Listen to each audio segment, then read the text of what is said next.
Hello, good morning. Good morning. I'm going to wait for more people to join us here, but I'm very excited to be here on the morning of the Saturday before Christmas. I'm Lisa Marie Garcia. I'm an active partner in the CEO Book Publishing Group, and today is a huge day in the milestone for any title, and that is the day that the title is released to the world. And so today we've got a program for you to release author David Spiegel's Scrolls of Bonefairy Castle, book one of the Bonefairy Trilogy, a fiction story like you will not believe. You can trust me because I've read this book and we have helped work with him to publish the book. So we've got a great live stream going today. If you're watching us from YouTube Live, Facebook Live, or LinkedIn, or even after, you're going to enjoy meeting our author, learning about this book, and I'm positive you're going to want to buy it for yourself, and buy another copy to give to someone else in your network because it really is an amazing read. So I would like to I would like to just give you a general overview of the book, and then I'd like to introduce our author and bring him on stage. So, Scrolls of Bonefairy Castle, first of all, I'm pretty sure anyone listening to this stream wouldn't say that they knew, had ever heard of the word Bone Fairy, and wondered what Bonefairy Castle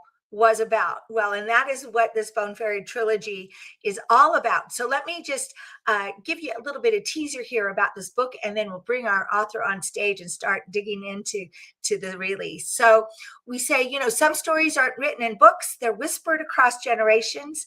When 10-year-old Hunter freezes during a class presentation, he has no idea the embarrassment he will feel that leads him to the most important weekend of his life. Sent to his grandparents' farm to learn where his family came from, he discovers a hidden history that reaches far beyond anything he imagined.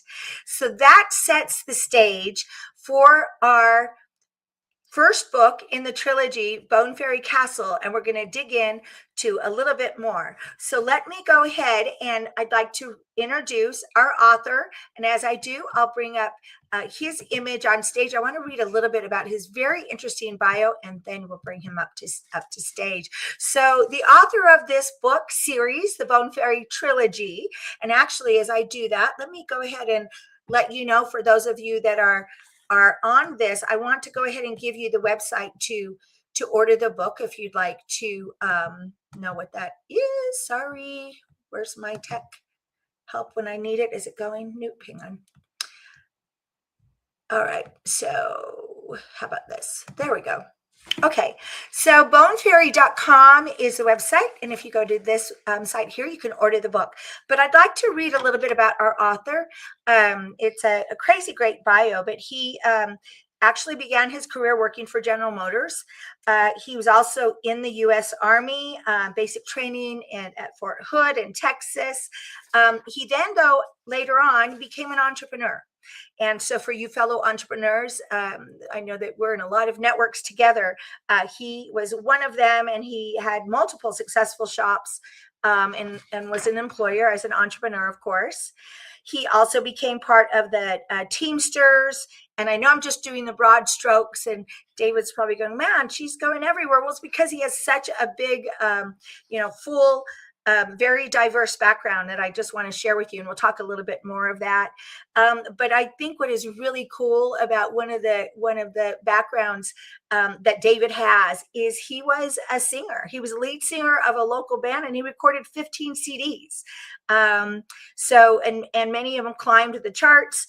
And I've got a year about 2009, but he loves music, and he also loves community. And we're going to talk about what he's doing today with his golf endeavors and many philanthropic and community events. So I'll tell you what, this is a guy with a lot of creativity, as all authors need, but even more so the fiction authors. So without further delay, I'm going to go ahead and bring him on stage and welcome our author, David Spiegel. Welcome. Hi, thank you. Happy Saturday.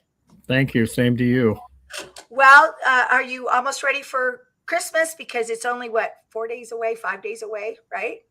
When did you do That's it? correct. It's something that we look forward to every year. I have quite a few grandchildren, and they're always ready to see Grandpa. So I bet they are. I bet they are. And I bet you spoil them just from what I know from you with working with you for a while. Okay. All right. So what I want to do, I'm bringing up something because I wanted to tell the statistic, and then I want to dig into the book itself. So first of all, as I said, this is happy book release day for you. This is a milestone in any book, and this is when this title that's associated in the world, Scrolls of Bonefairy Castle, becomes real. And it now will live in legacy. It lives in infamy, as they say. This is the first day that begins the journey now for all the world to be able to read the first book in the Bonefairy Trilogy. So, congratulations. thank you. I hope everyone feels the same way that we do. I'm sure that a lot of people are going to be surprised. I'm 100% with you on that. And we're going to talk about why a little bit later. But the other thing that I like to do at every book release, and as you know, we've been publishing books now for a while, but at every book release, I like to remind people what the statistic is of people that actually accomplish what you accomplished. And that is that people that actually do publish a book. And so I was looking up again to make sure my statistics are right this morning of the statistics, and they said, okay, if you take 1,000 people, 800 of them, of the 1,000, will say they want to write a book. 800 of the 1,000 will say they want to write a book. Of those 800, only 120 actually start the book. So there's a lot of people that want to do something that never even take that first step and start. But after that 120 people that actually start the book, only 3 to 5 finish. So we're talking 1,000 people, right? 3 to 5 of them finish the book. And get this, of the 3 to 5 that finish, only one of the 1,000 actually publish the book. Wow. So exactly. So I again, just it's an accomplishment. It's a dream that you achieved, and I think it's so important to recognize that because it's huge. So again, congratulations to you, and that's why we're talking today about your book. And where is that? 999 people. They're probably out at the mall shopping because they're not a published author like you. Just kidding. Today. All right. So let's dig into the Bonefairy Castle. So again, this is part of a 3-book series. This is book 1 called Scrolls of Bonefairy Castle. And because I have read the book, I know the significance of scrolls. But what I wanted to start with is anytime we work with these fiction authors like you, it's just like creativity to the nth degree. It boggles my mind, honestly, when I am reading in your book, the twists and turns and how the story comes together and how something that was in chapter 14 comes together in chapter 31. How did you even come up with the Bonefairy Castle general idea? I know that's a big question, but can you share with us how you came up with that? Well, to make it simple, I had friend of mine. Uh, I never knew what I heard the word bone fairy, and I didn't know what it was, and nobody else could answer that question either. But I had a friend of mine that said, if you ever want to do anything with that word, then what you need to do is make it a video game and have people play this game, and then they'll remember the word bone fairy. So that's what I did. I made it a video game, and it was worldwide. It's not available anymore because it was too expensive. But I did have made a video game, and to say something real fast about the video game, it was different levels of the game, and the whole object of the game was to get to a castle, and that's what the game was. You went to different levels of the game and multi levels, and the whole idea was to get to a castle. So then that's what created Bonefairy Castle. It was all make believe, still is, and so when I couldn't keep the game uh, available, then I decided to take all my notes and I started writing them all down. And the next thing I know, I'm in the middle of writing a book, and I said, "Why not write a book?" And that's what I did, and I mentioned it to a lot of people. A lot of friends of mine played the game, and a lot of people have uh, talked to me about it, and they're all excited about it very much. And that's basically how it all started. So it's funny you said it. And when you said, and then it just became a book. And so it's so fun because we talk to authors all the time and they say, well, I had a few chapters written in a notebook and then all of a sudden it became a book. But we know, working with all our authors, what the task is. The idea comes to you, you download the content, and then you work with our editors to refine the outline and the points and the editing. Such a process. So I love, but it takes that first step, like you said. Right. It took that first step. So I like that.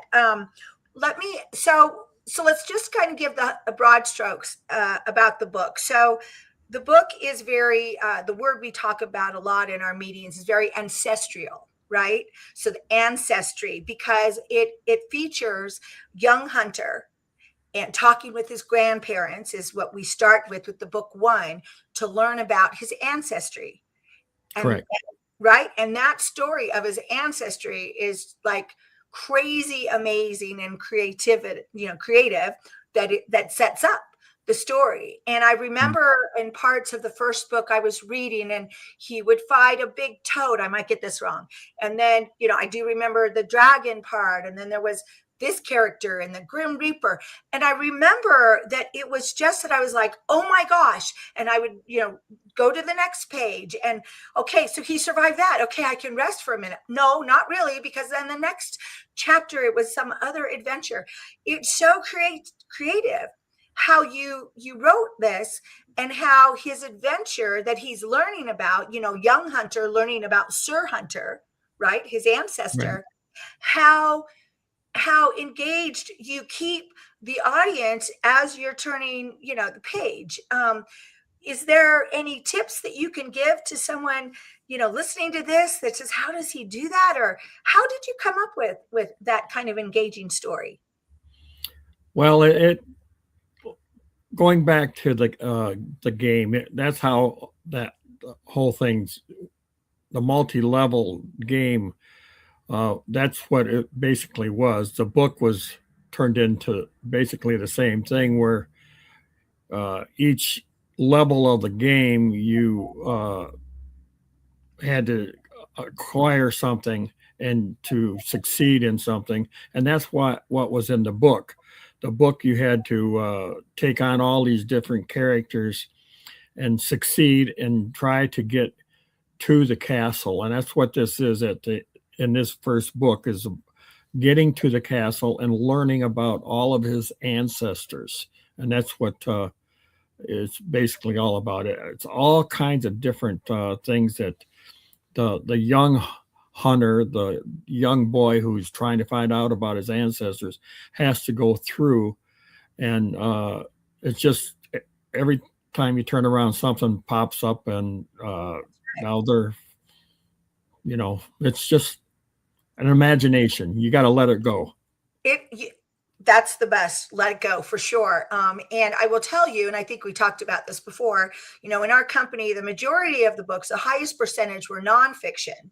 So we've published, quite a few fiction, but the majority nonfiction. So it's been a while since I proofed a fiction book for our clients. But I will tell you that what I love about Scrolls of Bonefairy Castle is you absolutely kept me engaged, and you kept me involved in it. So, I mean, congratulations. And in fact, I do want to talk about, if we have time, and see the time's going so fast, I want to talk about the different names of people or fairies and that, because it's very unique and I love that. But what I want to do is I want to read an excerpt that I have, just to give an idea, to the listeners of the stream of, what they're reading. So this happens to be on page 162. And it says, a couple days later, we drove to our meeting with the National Treasury Agency at their office just out of town. I drove into the parking lot and parked the car. Suddenly, a van drove up next to us and stopped. 3 men jumped out, told us to get in the van. They were huge and carried billy clubs, so we did as they said. The van drove out of the parking garage and headed out of town. What's going on? Who are you? Where are we being taken and why? I asked. One of the men turned and looked at me. We are just doing what we are told. I looked at Izzy. She looked really worried. Something was definitely not right. After about 30 minutes, the van pulled up to a house out in the country. I leaned over to talk to the man in the front. I don't understand. We have a meeting scheduled with the National Treasury Agency right now. Not anymore. Just do what you're told. Keep your mouth shut. He responded without turning around. So again, I mean, it's just excellent, excellent writing. But this is just a good example of, as you're reading the book, something comes up you completely don't expect in a very riveting way. And I know how that ended, of course, but it's just, you have that peppered throughout the story that really makes it the page turner that it is. So, and again, I'm just in awe with, how does your brain come up with that? So it's great. What would you say? I wanted to ask you another question about the book. So as we said, it's the Bonefairy Trilogy. This is book 1, Scrolls of Bonefairy Castle. We then also, I'll just show it here. We have book 2 coming up, and that is going to be released, called Awakening of Bonefairy Castle. Book 2 is due out early 2026. And we are going to have a public book launch for book 1 and 2, most likely in the retailer Barnes and Noble, but a retailer. And then we have book 3, that's called Galaxy of Bonefairy Castle. What would you say that your hopes would be for any reader that, because you, in your mind, what's the ending of the trilogy. You already know the ending of Galaxy of Bonefairy Castle, book 3. What would you hope is the takeaway? The key overall takeaway for a reader that reads book 1 and book 2 and book 3? What would you hope the reader gains? Well, I definitely want them to get all 3 books. And I've always been interested in my ancestry, and if there was any famous people, or if there was anybody that I was related to. I was always interested in that. That's just the way I was brought up, a family oriented person. And I think that people who get the first book, it'll be something that you can go through, and it'll be very entertaining, and you won't have any problem. I don't think you'll really have any problem reading this book, because I think it's just a nice story, and everybody is going to be reading this, and they're going to say, wow. It's just like you were saying earlier, that something unexpected shows up. And then when you get into the second book, it continues on, and it starts talking about the castle itself, and all the different passages and dungeons, and all the different things that are discovered. And when you get into the third book, it goes on, because this starts back in the medieval times, hundreds of years ago, and now it's going to be a whole lifetime going forward, and even beyond our lifetime. It's going to go on, where what to expect in other galaxies, so to speak. Right. Don't give it away. Book 3 is called Galaxy, but it might not Right. be it might not 100% be the galaxy we think of. And in fact, Right. Yeah, thanks. it'll be a surprise. It may be, well, it will be a surprise. But actually, that was the other question. I'm glad we brought up Galaxy. What I noticed about your book that I found very interesting was how you named different people. For instance, there's someone named, and I might forget exactly that's name who it is, but it's agenda. Is that a fairy or a person named agenda? No, no, that's just a friend of Sir Hunter. Yeah. Okay, And he so was, you named him agenda. I Um, did. I love that, and you did it with, as we were talking about, Galaxy. Galaxy happens to be the name of the lead fairy. Right. Galaxy as a name. How did how did you become creative, or what prompted you with that kind of naming convention? Well, my creativity in my life has always been very special to me, and it's like when I was singing and recording songs. I came up with kind of the same thing, but in regards to the guy by the name of Agenda, at that particular time, more than likely, I had something on my desk, and it was an agenda to something, and I said, "Holy smokes, I like that name, Agenda."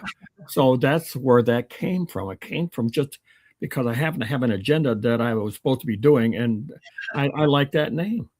And it was just I think about things, and I mean, like everybody else, when they are thinking a lot in bed, you can't do anything. You finally got to get out of bed because it's you can't sleep, and you think of all kinds of different things, and you just make notes because you have to, otherwise you'll forget. And I keep track of all these notes and just added them to the book. I think it's so fun, and I will tell you, for me, and I think I'm not a speed reader, but of course, because I've been a reader for years, and my profession, right, requires that I do, read kind of fast, and it would stop me, and not just the names. It would be like, hold it, did I read that right, or let me go back a Right, little. But also, because of the twists and turns that you put in your book, I remember I did go back, and sometimes I go back because I'm like, oh, hold it, did we explain this or that? I'm not an expert proofer, but I am a proofer in our company. And I went back on the gold. There was something about gold. Now, we're not going to give it away, but there's something about gold. And I'm like, hold it. Where did we find the gold? And I had to go back. But it's just that the book that you wrote is just so intriguing and engaging that it's exactly what you hope a book would be. I'm so proud of it that we published it with you. I'm so in awe of how you put together the story. And as we're, oh my gosh, we're almost out of time here. And as we're talking about this, I want to encourage any parents that are watching this. This book is an excellent book in the age group of middle school. It's an excellent book in the age of high school. It's an excellent book, adults. As I said, it kept me completely engaged, but it is really, I could really see that age group of that high school person, reader, keep turning the page and being challenged by the interesting tale that they're reading. So, we're almost at the end here. Is there I'm going to put the QR code on screen. Bonefairy.com is actually David's website. You can buy the book there, but he also actually produces his own wine. You'll see that. He talked a little bit about some other endeavors. He's really a fascinating person, in addition to the author of the Bonefairy Trilogy. So you can go to this website, and the book is released today. David, is there anything else that you might want to add or say to potential readers before we end?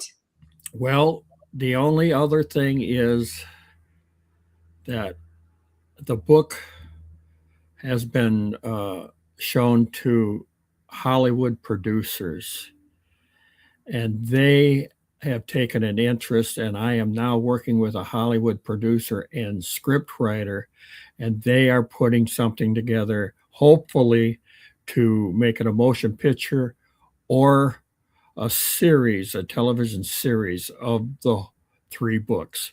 And that's very exciting. I didn't know if we were going to give away that secret, but we did, and it's true. And you're actually very much in progress Right. on that for the series. And I'll tell you, but we're a book publisher. We want you to buy the book first. You Right. know, Absolutely. it's always better than the movie. Right. Absolutely. But mainly, congratulations on book release day of Scrolls of Bonefairy Castle. You can pick up your book at bonefairy.com. You can buy your book at Publish with Now Publishing. And we can't wait for people to read it and give us great reviews and share it with others. But I'll tell you what, there's still time to give the Christmas gifts. We have it in Kindle. Right. We have it in hard copy, we have it in paperback, and the audiobook is coming very shortly. So happy book release day, and congratulations, David Spiegel. The Bonefairy Trilogy is on its way. Thank you. Thank you, everyone. Thank you.